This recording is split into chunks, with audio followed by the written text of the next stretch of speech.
"I want to go by the ponds to see the alligators," said Katie. "When we drove onto the island, when we first got here, there were alligators just sitting on the banks at almost all the little ponds that I could see along the road. And the bike paths go by a lot of these little ponds." "Why do you want to see those ugly, mean-looking creatures?" said Robert P. Rabbit to Katie. "And why are they just sitting on the bank? Why aren't they in the water where it's cool?" My name is Wendy Parker Seaman, and I'm Katie's mother. We live in Tallulah Falls. We're in the book quite a bit. What I have found to be the case with a lot of families who find out their child has cancer, it just jumps up out of nowhere and springs itself on you. As her illness progressed and she was having a harder and harder time moving, it was just really fun to be able to make use of her mind and be able to think of fun things and to be with the people that she loved at the same time.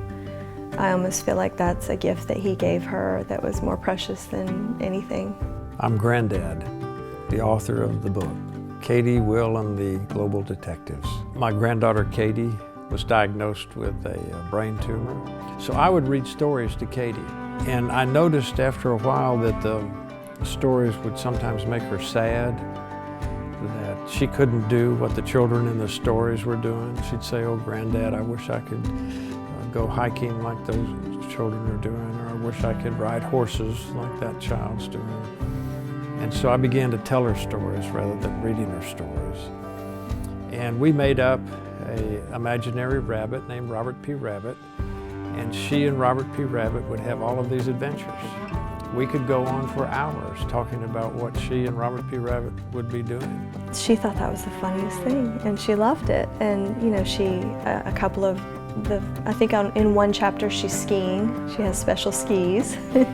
And then she gets to go out on the beach in a special wheelchair. And I know for other children in the same situation, I think it's going to be kind of fun for them to read about somebody and be able to say, "Hey, that's what I do," or "Hey, that's just like me."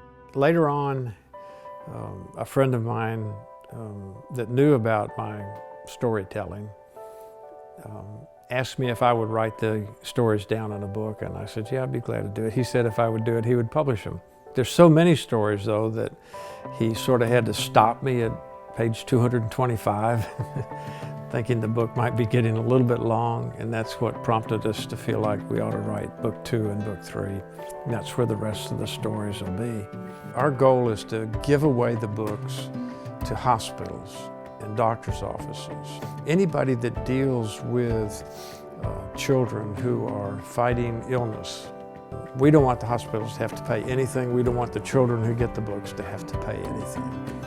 And I don't know how long we'll be able to do that. A lot of it will be dependent upon how much money comes in. We're hoping to have hospitals in all 50 states, 300 books in 100 hospitals.